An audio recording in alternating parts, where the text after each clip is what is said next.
सम्पूर्णमा नमस्कार। आजको दुःखद खबर, कञ्चनपुर बर्मजियामा यात्रु बस पल्टिँदाखेरि 2 जना घटनास्थलमै मृत्यु भएको छ। यो भिडियो जति सक्दो लाइभ शेयर गरिदिनु होला र सबैसम्म पुर्याइदिनु होला भन्दै भिडियो यो अन्तिमसम्म हेरिदिनु हार्दिक अनुरोध गर्दैछु।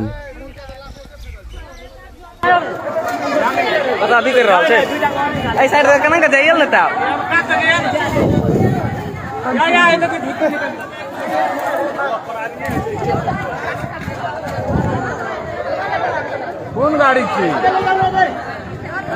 एम्बुलेंस वाला पठा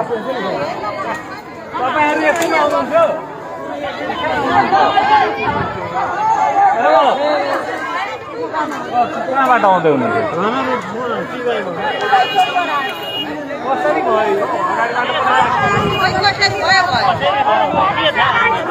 हामीलाई एकैचोटि पल्टेर मात्रै अँध्यारो नअँध्यारो भयो एकैचोटि। गाडीमा त धुलो आउँछ न, घरको गाडी धुलो भइहाल्छ नि।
निकाल लगा